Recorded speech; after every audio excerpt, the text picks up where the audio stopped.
नमस्कार साथियों, आप सभी का स्वागत है एजुकेशन लाइन में। दोस्तों, कक्षा 10वीं राजस्थान बोर्ड सामाजिक विज्ञान का जो पेपर 16 मार्च को आपका होने वाला है, तो उसके लिए हम वेरी इंपॉर्टेंट जो पेपर है आपका वो ही लेके आ चुका हूँ। और ये पेपर दोस्तों आपके लिए बहुत ज़्यादा इंपॉर्टेंट है और इसमें से 100% आपके एग्ज़ाम में प्रश्न जरूर आएंगे। तो यहाँ पे हम सभी प्रश्नों को एक एक करके सोल्व करेंगे, एक एक प्रश्नों को देखेंगे अच्छे से।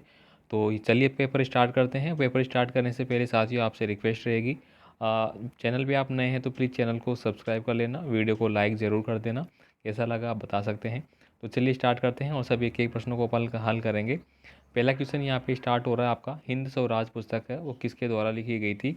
तो यहाँ पे ऑप्शन नंबर जो बी है वो हमारा सही आंसर होगा, महात्मा गांधी के द्वारा ये लिखी गई थी। अगला प्रश्न देखिए यहाँ पे, भारत में से ले जाया गया अनुबंधित श्रमिक क्या कहलाता है। तो उसको क्या बोला जाता था, उसको गिरमिटिया बोला जाता था। तो ऑप्शन नंबर जो डी है वो आपका बिल्कुल सही आंसर रहेगा। बुनकरों पर निगरानी करने वाले वेतनभोगी कर्मचारी क्या कहलाते थे। तो उनको गुमारता कहा जाता था। ठीक है, तो ऑप्शन नंबर सी है जो सही आंसर आपका रहेगा। आधुनिक छापेखाने का आविष्कार है वो किसके द्वारा और ये किसने किया था। तो फोर्थ नंबर में आपका आंसर जो है वो हो जाएगा B, Gutenberg. Option number B आपका सही आंसर रहेगा, गुटेनबर्ग। आगे देखिए, जो रेगूर मृदा है किस मृदा को कहा जाता है। तो यहाँ पे फिफ्थ नंबर में हमारा ऑप्शन नंबर रहेगा काली मृदा। ऑप्शन नंबर ए जो है करेक्ट आंसर रहेगा। आगे देखिए यहाँ पे, भारत में विश्व की कितनी प्रतिशत जैव उपजातियों की संख्या है। तो यहाँ पे हमारा ऑप्शन नंबर जाएगा सी, 8% जो जनजातियाँ है उपजातियाँ हैं सेवरी वो यहाँ पे पाई जाती है। नेक्स्ट देखिए यहाँ पे अगला जो प्रश्न है, विनिर्माण उद्योग कैसे कौन से क्षेत्र की क्रिया कहलाती है। तो विनिर्माण का मतलब हो गया उद्योग से रिलेटेड, और उद्योग से रिलेटेड जो भी हमारी होती है वो हमारी द्वितीय क्षेत्र में आती है। तो ऑप्शन नंबर जो बी है वो आप यहाँ पे टिक करेंगे। भारत के पश्चिमी तट पर स्थित जो पतन है वो कौन सा हो जाएगा। तो यहाँ पे हमारा ऑप्शन नंबर क्या हो जाएगा, यहाँ पे हमारा ऑप्शन नंबर जो है वो हो जाता है डी नंबर का, कांडला। ठीक है, तो यहाँ पे दोस्तों आपको जो क्षेत्र है पश्चिम पूर्व ये सब आपको ध्यान में रखना है। ठीक है, अगर यहाँ पे पूछा जाता है कि सबसे प्राचीनतम कौन सा होगा तो फिर हमारा चेन्नई विशाखापट्टनम के अकॉर्डिंग होता है ना। श्रीलंका को स्वतंत्रता प्राप्त हुई थी तो कब हुई थी, 1948 को। ये प्रश्न आपको एग्जाम में पहले आ भी चुका है और ये आपने देखा होगा अब तक कितने पेपर आपने देख लिए होंगे, सब में ये ऐसा कैसे रिपीट हो रहा है। इसके अलावा दोस्तों आपको बता दूं कि पिछली बोर्ड परीक्षाओं में जो प्रश्न आ चुके हैं उनकी पीडीएफ फाइल ऑलरेडी ऐप पे अपलोड है और उसका पूरा वीडियो भी मैंने बता रखा है कि कौन कौन से प्रश्न आपकी प्रीवियस ईयर की परीक्षाओं में आ चुके हैं, तो वो आप ज़रूर देख लेना। अगला है यहाँ पे, केंद्र व राज्य के मध्य विधायी अधिकारों को कितने हिस्सों में बांटा गया है। तो 10 नंबर का जो प्रश्न है साथियों उसमें हमारा हो जाता है क्या, ऑप्शन नंबर बी। ठीक है, तो यहाँ पे 3 अधिकारों में बांटा गया है। ठीक है, इसके बाद देखिए यहाँ पे अगला जो प्रश्न है हमारा, स्थानीय सरकारों या पंचायतों में महिलाओं के लिए कितने पद आरक्षित किए गए हैं। तो साथियों इनके लिए कितने पद आरक्षित किए गए हैं ये आप आराम से बता सकते हैं। तो यहाँ पे हमारा ऑप्शन जाएगा 1/3। आगे देखिए, निम्न में से जनमत निर्माण में महत्वपूर्ण भूमिका जो निभाता है वो कौन निभाता है। तो यहाँ पे जाता है राजनीतिक दल। आगे देखिए यहाँ पे अगला है, तृतीयक सेवा क्षेत्र को अन्य नाम से जाना जाता है। तो साथियों जो तृतीयक सेवा होता है हमारा तृतीयक क्षेत्र होता है उसको सेवा क्षेत्र के नाम से जाना जाता है। सेवा आप बोल सकते हैं, संचार क्षेत्र आप बोल सकते हैं, ये सब आप उसको बोल सकते हैं। साथ ही साथ जो बैंकिंग सेक्टर होता है ना, बैंक, वो भी आपका इसी में आता है। आगे देखिए यहाँ पे अगला है, वैश्वीकरण से सर्वाधिक लाभान्वित हुए हैं। तो वैश्वीकरण से सबसे ज़्यादा जो लाभान्वित हुए हैं वो कौन हुए हैं। तो धनी वर्ग के उपभोक्ता हुए हैं। तो ऑप्शन नंबर सी आप यहाँ पे लिखेंगे।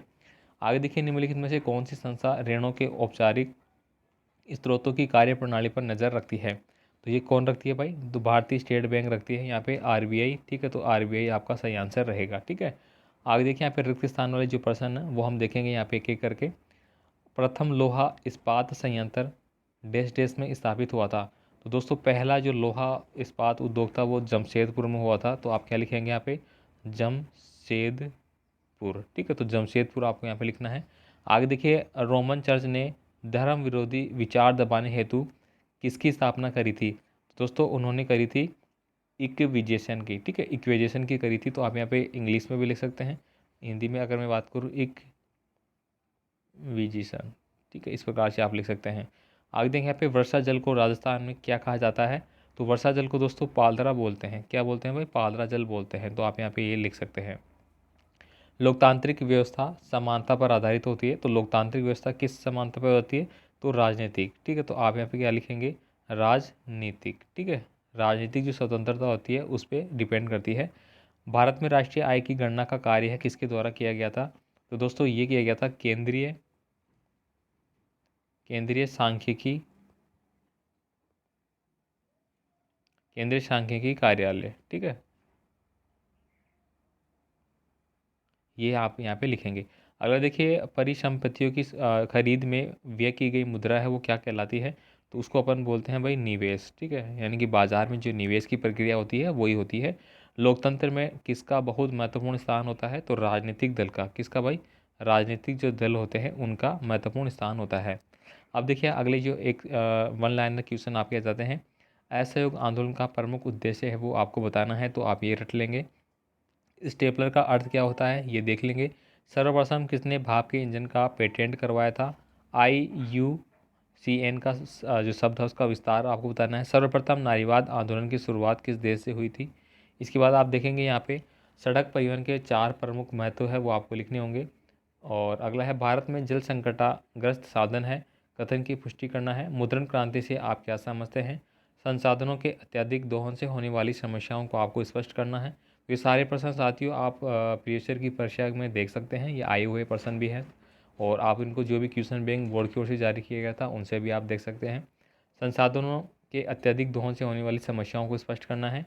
भारतीय संविधान में धर्मनिरपेक्षता के 3 लक्षणों का उल्लेख करना है। पूना पैक्ट क्या था, इस पर आपको टिप्पणी लिखनी है। भारत में वैश्वीकरण के किन्हीं 2 प्रभावों को आपको समझाना होगा। एक, उपभोक्ता को बाजार से वस्तु खरीदते समय किन बातों का ध्यान रखना चाहिए? कोई 2 कारण आपको बताने हैं। मानव विकास सूचकांक का महत्व क्या है? लोकतंत्र असफल रहा। कोई 4 नकारात्मक परिणाम आपको लिखना है। राजनीतिक दल कानून निर्माण में किस प्रकार निर्णायक भूमिका निभाता है? आगे देखिए यहाँ पे आपके आते हैं सेक्शन सी। इसमें दीर्घ उत्तरीय प्रश्न आएंगे आपके जिनकी सीमा 100 शब्दों में लिखनी होगी। ब्रेटन वुड्स समझौते का अर्थ क्या होता है? मोस्ट इंपॉर्टेंट है। भारतीय अर्थव्यवस्था पर महामंदी का प्रभाव आपको बताना है। भारत की 2 रोपण या पेय फसलों चाय तथा कॉफ़ी की प्रमुख विशेषता लिखनी है। गहन या जीविका कृषि क्या होती है? वेरी इंपॉर्टेंट है भाई, ये छोटे रूप में आ चुका है 2023 में। अर्थव्यवस्था का तृतीय क्षेत्र अन्य क्षेत्रों से भिन्न कैसे है समझाना है। सार्वजनिक क्षेत्र एवं निजी क्षेत्र में कोई 3 अंतर लिखना है, 2016 में आया हुआ प्रश्न है। इसके बाद देखिए भारतीय संविधान में केंद्र राज्यों के मध्य विधायी अधिकारों को कितने भागों में बांटा गया है? भारत के केंद्र राज्यों के संबंधों में आए बदलावों के मद्देनज़र संघीय व्यवस्था में सत्ता की साझेदारी आज ज़्यादा प्रभावी स्पष्ट होती है। इसके बाद देखिए यहाँ पे अगला है जर्मनीकरण का जर्मनी के एकीकरण के बारे में मोस्ट इंपॉर्टेंट प्रश्न है आपके लिए, वेरी वेरी। ठीक है, ब्रिटेन एवं अन्य यूरोपीय देशों के राष्ट्रवाद का तुलनात्मक अध्ययन करना है। निम्नलिखित पर आपको टिप्पणी लिखनी है। वस्तु विनिमय, ये प्रश्न दोस्तों 2023 की परीक्षा में आ चुका है लेकिन ये शॉर्ट फॉर्म में आया था, जो 1 लाइनर का होता है। मुद्रा के कार्य हैं वो आप देख लेना। विकास के ऋण की भूमिका का उल्लेख करना है, ये प्रश्न आपका आ चुका है दोस्तों 2022 में।